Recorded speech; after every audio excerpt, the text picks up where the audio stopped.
mean, that double turn is well documented. I mean, looking at it from like the fan standpoint, like I get the fact that you're highly pissed off after getting screwed over and over and over again, but dude, you're supposed to be this character that's like beloved by the fans, and when you do things that making them look at you sideways, oh, we're gonna voice our displeasure about it, and we will not care if you like it or not. Hey, what's happening, people? It's your boy Blaze here, back to you with another one here for Venomous Reactions, and today we got 10 times fans turn on their favorite wrestlers. And this is coming from Wrestling Flashback, and if you love wrestling compilations and hilarious commentary, I recommend this channel to check out. Trust me, you won't be disappointed. And as far as the title is concerned, we've seen it happen way too many times, and it's mostly due to the fact of how WWE was trying to shove them down people's throats that it became intolerable to like them. I mean, it wasn't because that we hated the wrestler. We just hated the fact of how they was being pushed and shoved down everyone's throats. I know quite a few wrestlers that's gonna make the list, so we're gonna see what Wrestling Flashback has to say about this one. So without further ado, let's get into it. Yes, sir. In wrestling, the crowd might reject someone a company is trying to push. Yep. Including those that were once beloved, but the people have grown tired of, perhaps due to a storyline or bad booking. Vince just wanted to push me, shove me down their throats as a babyface, and it just got, it's gotten worse and worse. Yep. When Batista came back, man, he was being shoved down everyone's throats. Like when he came back, he was getting cheered out the get-go. But as the weeks rolled by, yeah, slowly those cheers turned into boos, and it was like, yo, Batista, we love you, but how you being booked, my guy? It ain't working. It ain't working at all. but Batista is crazy. And their voices be heard. I don't know who's booing. I want thanking the ones who are not booing right now. This might cause a wrestler to turn heel, or even remain a face, which can rile up the audience even more. But he would join. Damn. We'll take a look at various examples today as we list 10 times wrestling fans turn on their heroes. Yep, that's unanimous. I remember turning to Vince like, what am I supposed to do? In 2018, Ronda Rousey arrived in WWE to much press and hype. The first half of her run was handled well, as she was given time to plan out her matches, which received praise from fans. Things began to take a downward turn when the company tried to make Ronda cut scripted promos, when it was clear that wasn't her selling point. I think Sasha can get better today than she was just. Yeah, her mic skills was not up to par. And for Ronda Rousey, she's more the unscripted type of person to go on the mic. Trying to hand her like scripted words to say, it didn't come off as genuine. And you saw it clear in this one, like she was stumbling all over her words. And like this pretty much scripted promos was uncharted territory. But I would say slowly she got the hang of it. Slowly. But still, it did not help her case. All right, you got me to stutter. Good job. The initial cheers eventually turned. Yeah, she tried to play it off. Ronda went from coming in as an authentic version of herself to the watered-down character WWE were trying to make her. I'm sure most of you guys know that last week, the Bella Twins. Last year, I stepped into this ring for the first ever. Yeah, they did not care. They did not care at all. The negative reaction really began to accelerate at Survivor Series when Ronda was booed out of the building. Unsympathetic Los Angeles crowd. The WWE didn't turn Rousey heel until a month before the final match of her first run in March 2019. But the whole thing shows you how bad the company's creative was during this period, that they could mess up the baddest woman on the planet. Rousey, Natalya, both former world champions. And the more they screwed it up, the more Ronda wasn't feeling the character, hence the decline of her work. The Big Show and Kane have had an interesting relationship with the audience over the years. The two have turned back and forth between heel and face so many times that their booking and storylines has sometimes had fans in attendance silently scratching their heads. Even during moments when they're meant to be cheered, the crowd have reacted with pure indifference. Big Show is gone! WrestleMania! Can you believe it? Damn. I thought Kane was going to come out here and literally rip his head off tonight. Yo, that's crazy. Don't think he liked it. And Kane now stepping to the outside.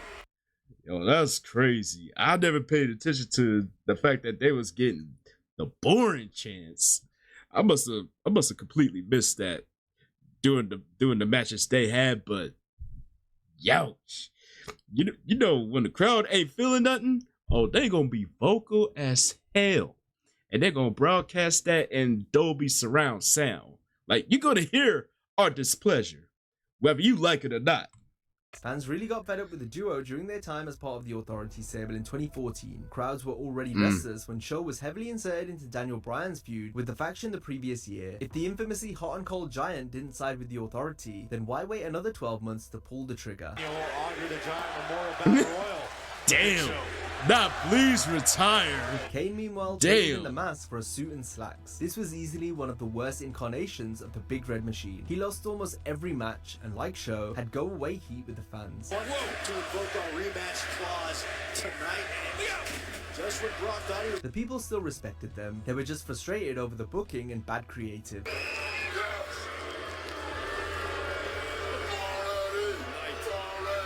It was a far cry from the days when fans loved Masked Kane, or even cheered him on SmackDown in 2006 and 7. Show had even been world champion as recently as 2013 prior to turning heel again, but neither he nor Kane would ever be looked at the same by the higher-ups, following their work with the Authority. Big Show. I'm a giant. We know. We heard you, John. Yes. Yeah, we know. By 2016, they had both turned face, but were essentially glorified nostalgia acts who came in and out every so often.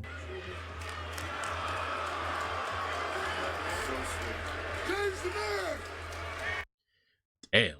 No reaction whatsoever. You know, there's two types of reactions that you hate to hear. You hate to get booed when you're supposed to be a babyface. And then when you get no reaction at all, it leaves you to wonder, like, yo, this really is not working. Like, can we try something else? Like, can we spruce this up? Because right now, this is starting to feel a little awkward. Neither were used in an effective capacity, something Big Show vocally spoke out against, though nothing changed. 2018 was the last year And Big that's Show crazy. and Kane were both semi-active on the roster simultaneously. Show and Kane were perhaps their most hated during the 2015 Royal Rumble debacle. WWE fans, of course, not happy. Where the fans turned on Roman Reigns because they wanted their hero, Daniel Bryan, to win. Oh. Yeah, Reigns he picked up got the victory on the booed night, but his moment was marred before by he even boos, got which his out cousin The there. Rock couldn't even prevent. Well, wait a minute. There he is. Roman Reigns is going to WrestleMania. And there began, like, the decline of Roman Reigns as a babyface. Because it wasn't the fact that he won the Royal Rumble. I mean, people wanted Daniel Bryan to win. So when WWE chose Roman Reigns to win, oh, he got nuclear heat out the gate, from interest to when he last eliminated Rusev. Like, it was downhill from there. And when The Rock came out and tried to save face, that didn't even help. That's how you know it was a bad move. Roman had been cheered as a face during his days in the Shield and leading up to the Rumble event. However, from this point on, the fans let Reigns have it. Since many of them didn't want to see him as the top dog, his segments were often jeered and overshadowed by the backlash. Oh, yeah. And Dolby surround sound, too.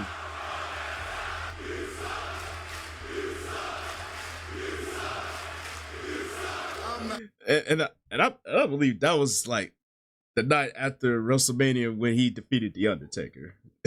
yo, they did not let him get a word out whatsoever. Like, they wanted him to just go to the back, not to be seen for the rest of the night.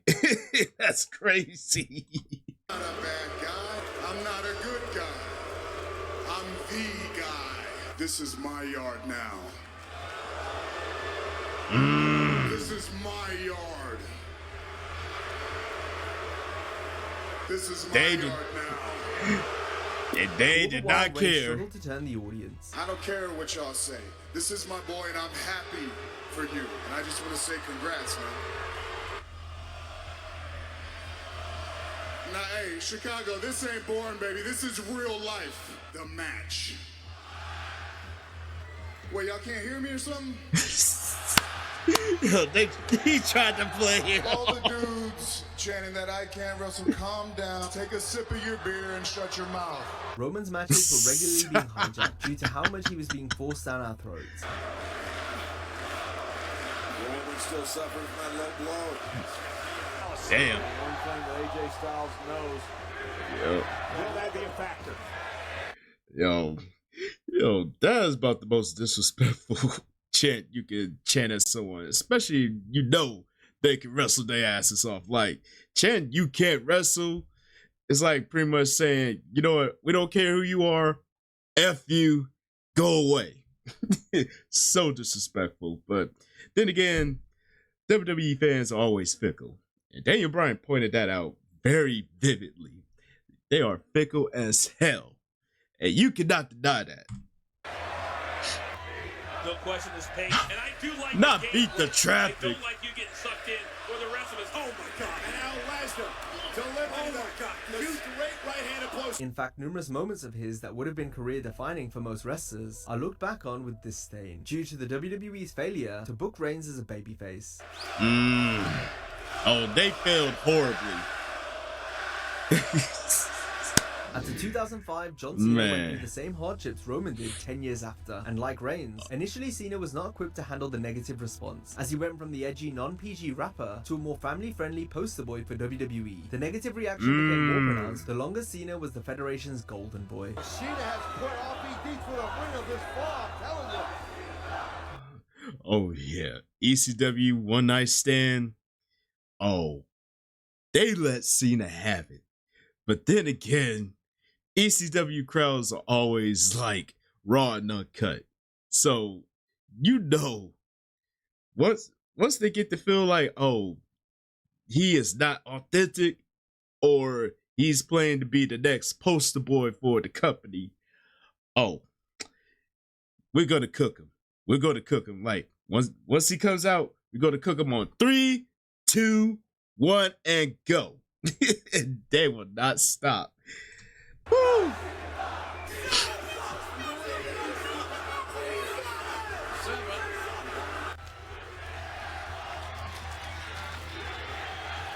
So disrespectful. Damn.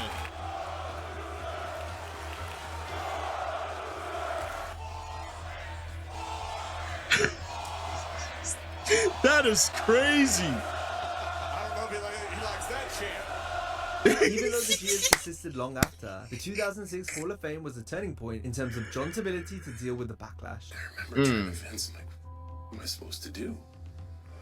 He goes, just go out and smile. He was booed out of the building in Chicago the whole weekend, including on Raw. Oh yeah. Everyone knows, like, Chicago crowds are the most hostile. If not the most hostile, they will go up there as the top 10. Because, man, the Hall of Fame speech, WrestleMania, and Raw that following night, they were not having it with Cena at all. Stop the music, I want to hear this.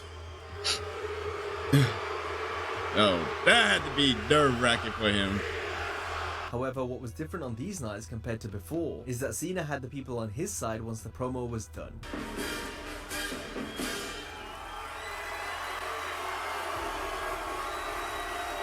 And I may be a stupid son of a bitch, but I'm a tough son of a bitch. And half these people want to see me get my ass kicked anyway? You got your match, bitches. John And you know, that's crazy. Not everybody can flip that. Like, you know what? Like, you know what? These people would love for me to get my ass kicked. So you know what? You know what? I'm gonna appease them. So you know what? Game on, bitches.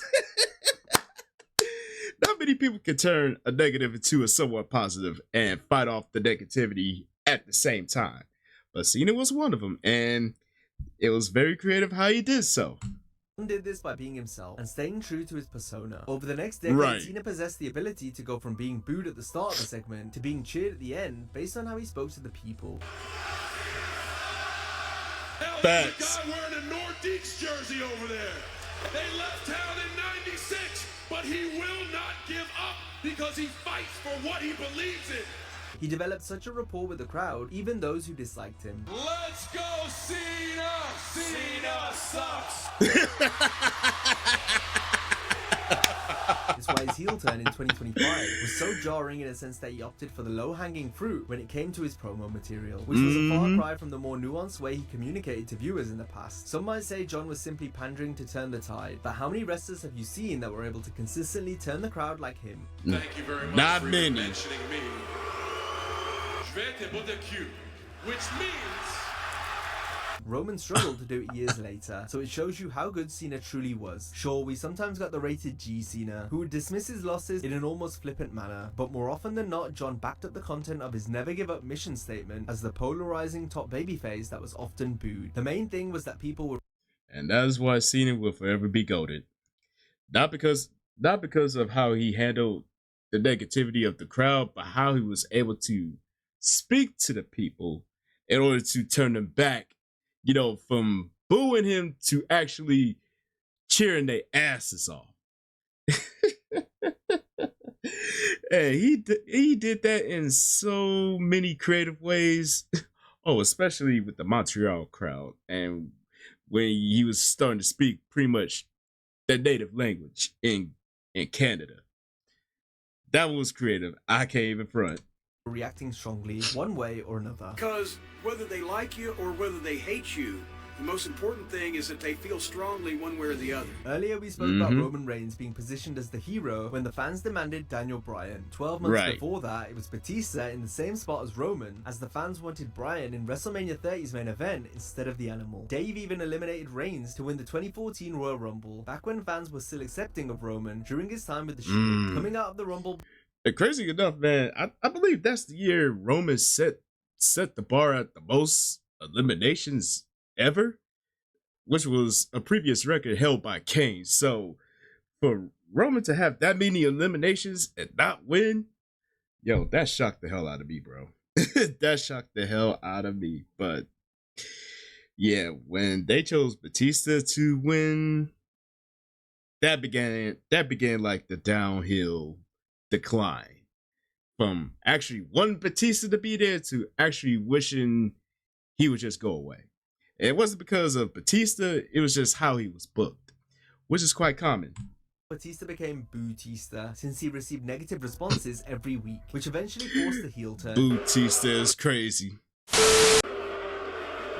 It kind of breaks my heart when I get fans, saying I don't deserve it. Batista, the winner of this year's Royal Rumble match. Batista is crazy.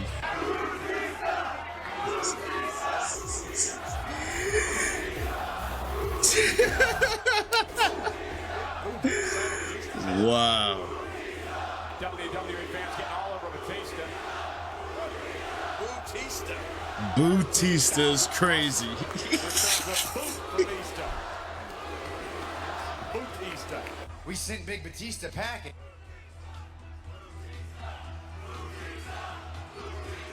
It was a case of right guy, right place, wrong time. Fans just wanted to push me, shove me down their throats as a babyface, and it just got, it got worse and worse, and the more they shoved me down people's throats, the more they resented me for being there. Though the Animal did a fine job leading into the Quite controversy common. while being leveled with chance. Batista was previously one of the most popular stars in WWE, but the company he returned to was much weaker from a creative standpoint. After finishing up in June, Dave wanted to return and work SummerSlam to promote his Guardians of the Galaxy movie. However, Triple H and Stephanie McMahon refused. Rather than being supportive of Dave, they laughed him off and questioned if the movie was even going to be successful. I said, wouldn't it be great if I was back and the number, I was also in the #1 movie in the world, and they kind of had a snicker, and it was, yeah, we don't even know if the movie's going to be good. And it was one of those moments. It was a very uncomfortable moment where I think they were just kind of doubting me and laughing in my face. And wow. okay, but it's not that I wanted to leave. I even wanted to come back. They're really difficult to work with, man, and they're just not very, very flexible. It just goes to show you. And lo and behold, like, look at Batista now. He's doing this thing in Hollywood, and you know what? The fact that he was able to find something outside of wrestling when it was all said and done says a lot. Like he's basically killing it in Hollywood, from my view. And the fact that he was in the Guardians of the Galaxy and people just laughed at that like it wasn't going to do numbers. But lo and behold, it did numbers to where quite a few sequels came out of that. And that catapulted Batista to having more roles in different genres in Hollywood. You love to see it. How warped of an attitude the higher-ups can have at times. The fact that they would openly disrespect a star like Batista, who quite rightly left the company following his subsequent success in Hollywood, and thus we've rarely seen him return since. Perhaps we could have seen Dave drop back in every so often, had WWE not dismissed him in 2014, when his film career was just getting off the ground. Before Batista became arguably the best wrestler turned actor, the dawn of Hollywood Rock in 2003 saw Dwayne Johnson embrace his career as a movie star on WWE programming. This character was born after the people had enough of the Great One leaving to do movies, only to return months later and then leave again at a later date. SummerSlam 2002 was the final straw. Rock passed the torch to Brock Lesnar on a night where the Long Island faithful let the Brahma Bull have it.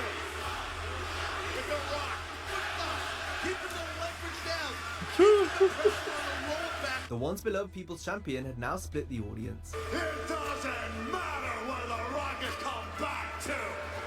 Sing along with The Rock is over. He appeared one more time before turning heel, which came at the Raw 10th anniversary show. The New Yorkers in attendance went in on Rocky, following a weak babyface promo that was pre-taped, as opposed to being live via satellite. Rock's here via satellite. Matter of fact, we can't go on. No. The Rock can't go on before he says one thing. The Rock has got to say this, considering where we're at. This was rare for Rock, who always did his segments live. There is no way he would have cut the same promo otherwise, given the negative response. When the Great One finally came out... You know what? Hollywood Rock was entertaining. It was entertaining. He was hilarious as a heel. Like, it wasn't so much as him being like, oh, I'm gonna be the bad guy. But no. I'm gonna be the bad guy, but you're still gonna love me for it because of my charisma. And lo and behold, he was hilarious, especially the program he had with the Hurricane. Pure cinema. I love it. Out in front of the people again a few weeks later, he fully embraced the jeers, healing it up like never before. Oh yeah. Sold out. He sold out arenas all over the world. Gotta love King.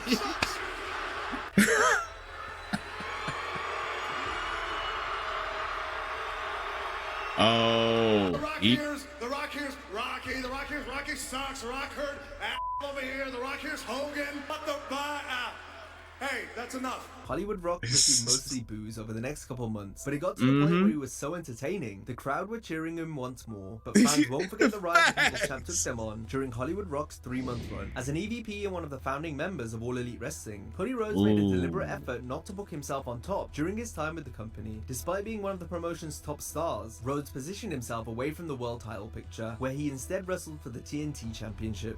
If I do not defeat Chris Jericho at Full Gear, I will never challenge for the AEW World Championship again. He worked with various up-and-comers and mid-card talent, often doing the honors and putting them over. Cody even feuded with lower-card wrestlers during his final year with AEW, including QT Marshall and Anthony Ogogo. However, this is where fans started to turn on the American Nightmare. The awful rivalry with Ogogo was followed up with average feuds against Malachi Black and Andrade. Rhodes had essentially booked himself into a corner by not wanting to challenge for the title or wrestle in main event programs. So to make political decisions like boxing myself out of winning a world championship, those decisions in hindsight were not the correct decisions. And if I can't be the best wrestler in the world on television because I'm afraid I'm going to offend colleagues because I am also their boss. That was the situation we were in, and I just played it in the middle. There was only so much of playing it in the middle I could do. Which meant his overall... I've heard stories about that, and you know, it goes to the perspective of you can't please everybody. And when you're in a position of power, it's like, oh, I'm gonna abuse said power to book myself in this high profile match for the top championship. We've seen it happen quite a few times, and I don't know, like it's like a double-edged sword with that. I mean, I can understand Cody's way of thinking during his time at AEW, not to basically put him in the title picture because he was in position of power to do so. But just thinking about it, if he were to take that angle, oh, they would have hated him even more. And that's one thing Cody didn't want. It sucks that it came back and bite him in the ass before he left, but it happened. So it sucks, but it's the truth. Work suffered. It led to polarizing reactions similar to that of John Cena's, where half the crowd were cheering while the other half were booing, as Rose remained a face which only drew more cheers. But he would join. Damn. That's insane.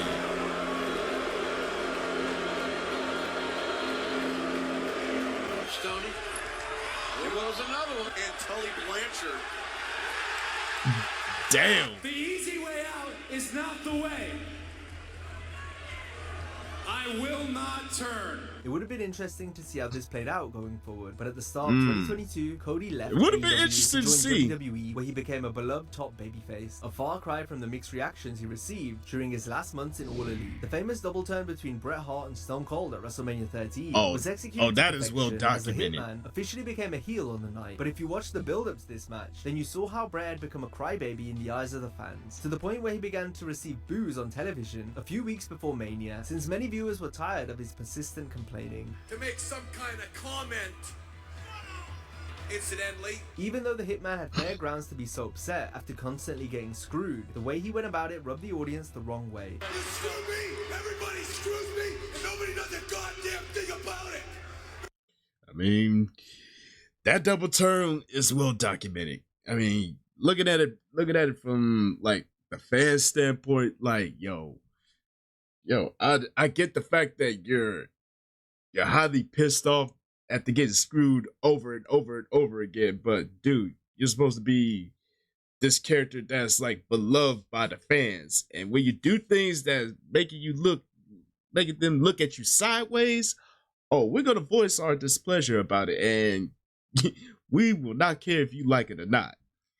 But that double turn during that WrestleMania was iconic because we saw the shift. Because Stone Cold was the heel and Bret was the face, and when they swapped,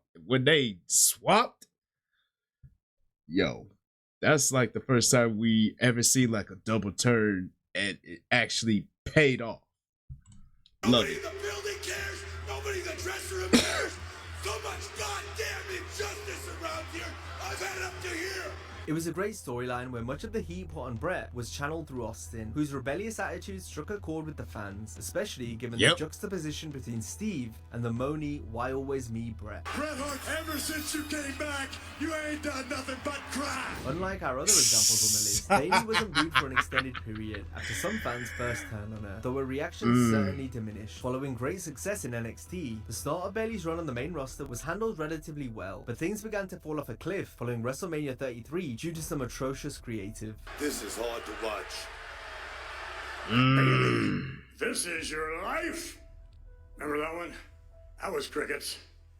Wasn't Bailey's fault, by the way. First, she lost the title in her hometown, and then going into the Extreme Rules event, the build-up suggested her character was about to develop more of an edge, which would lead to her finally pulling the trigger at the pay-per-view. But this went out the window when she took too long to use a weapon on the night and was easily defeated. From there, Bayley's reaction lessened to the point where she was heavily booed on the August 7, 2017 Raw. I don't know who's booing. I want to thank not booing right now from the WWE. Yeah, during that time, they handled Bailey poorly. Like, especially when we saw her as, like, you know, with the hugger gimmick, which was enjoyable. Don't get me wrong.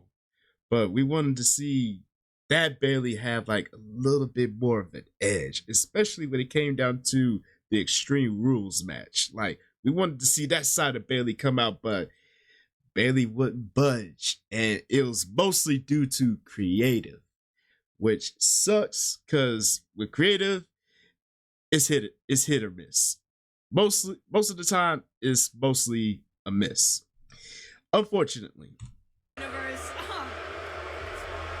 Bizarro World here in Toronto. And it's not because the show emanated from Toronto, which WWE always labels as Bizarro World, because of how their passionate fans see through the company's phony booking. The problem was Bailey's character had been greatly damaged due to creative's misguided direction. I knew it was time I already felt it was time for a change. It was just not working anymore. Because of the kind of babyface I was, because of the kind of character I was, I just wasn't seen at that level. That's when it was like, I was getting anxious, like, I need to get out of here. Some fans believe she had the potential to be the female John Cena, given her amazing run in NXT, and while Bailey has no doubt become one of the greats, her initial run on the main roster was a huge stumbling block. Charlotte has been booed at different points in her career, while also being a popular fan favorite. Yep.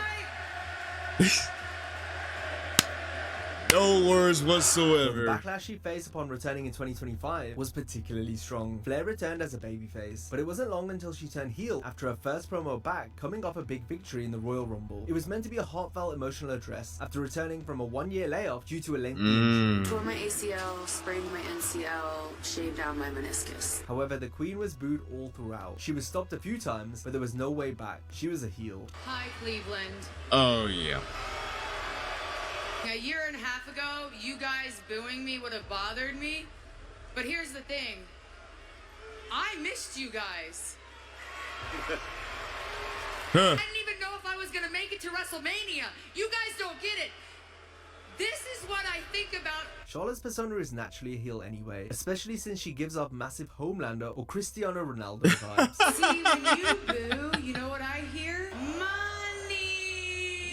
Now, if you enjoyed this video, be sure to check out our similar video on the 10 most desperate things WWE ever did for ratings. Hope you.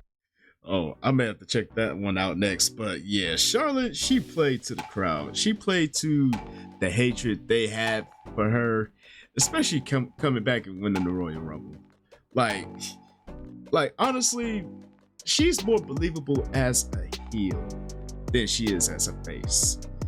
I mean, that may be my perspective of it, but it's kind of like, you know, heel or face. Like, slightly, heel got the advantage, in my view.